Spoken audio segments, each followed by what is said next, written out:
Les cellules de patients ont suffisamment proliféré pour qu'on puisse les utiliser. Notre but est de les reprogrammer en cellules souches pluripotentes induites.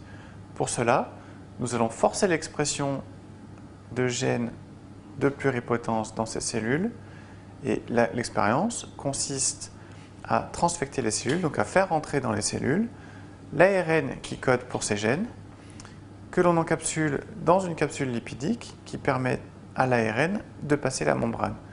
Une fois dans la cellule, l'ARN sera traduit en protéines et les protéines, au KMS, vont changer l'expression des gènes de la cellule et donc entraîner sa reprogrammation d'une cellule adulte en cellule pluripotente induite.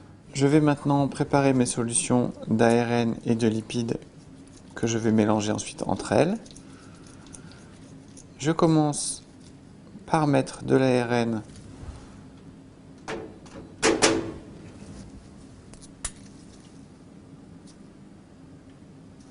dans du milieu de culture.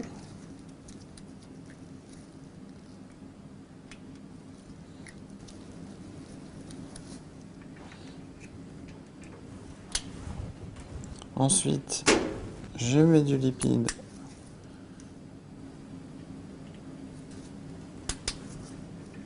dans du milieu de culture également.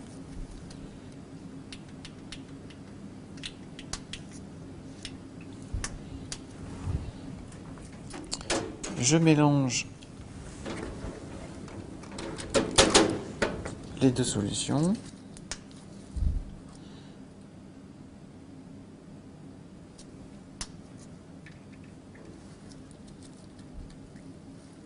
Donc d'abord je les homogénéise et ensuite je les mets en contact. Je fais plusieurs allers-retours pour mélanger les deux solutions. Donc j'ai mon mélange ARN et lipides qui est fait et je vais laisser 20 minutes au complexe lipide-ARN pour se former. Mon complexe ARN-lipide est formé. Je vais donc maintenant le mettre sur les cellules.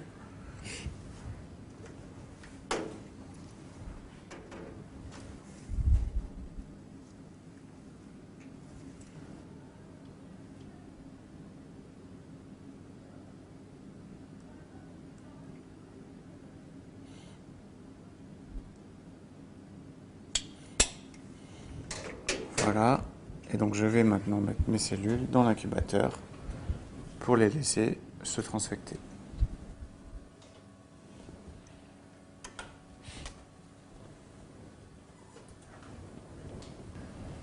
Pour vérifier que la transfection a marché, je vais regarder les cellules au microscope. Je vais regarder deux choses.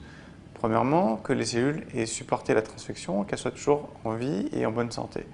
Deuxièmement, comme dans le complexe qu'on a transfecté dans les cellules, on a mis les 4 facteurs de transcription, donc OKMS, mais également la protéine GFP qui est fluorescente, on peut regarder en fluorescence sur les cellules vivantes si elles sont vertes ou pas. Si elles sont vertes, ça veut dire qu'elles ont bien été transfectées.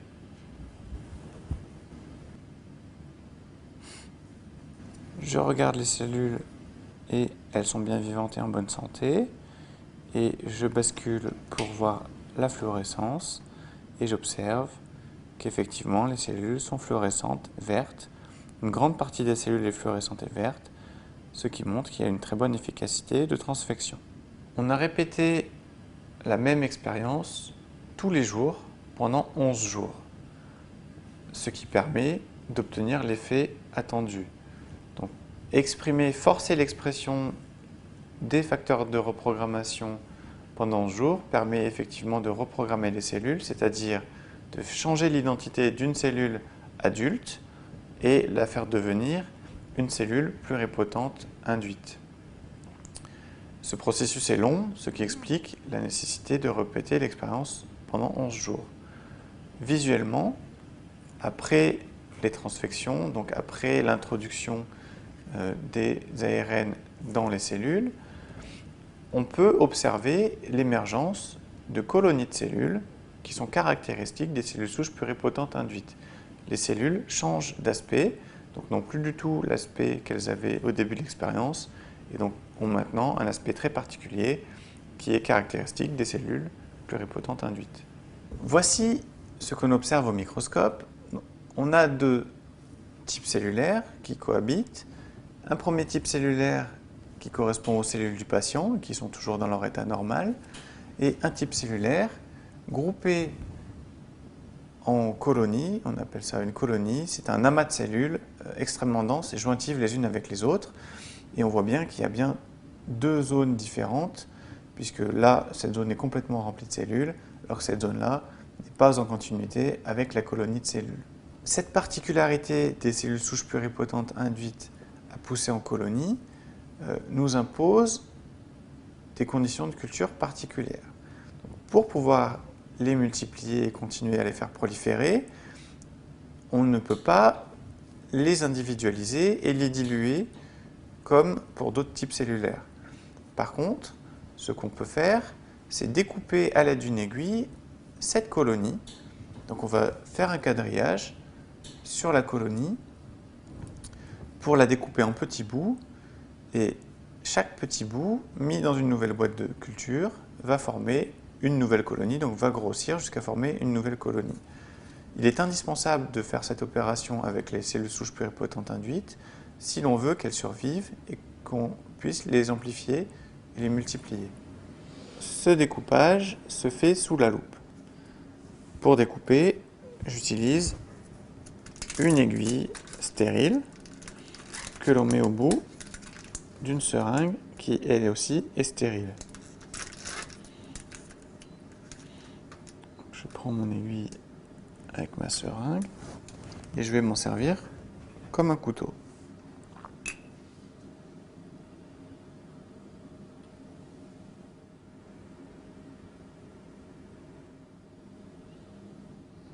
Donc dans un sens, et puis ensuite je coupe perpendiculaire pour faire des petits carrés.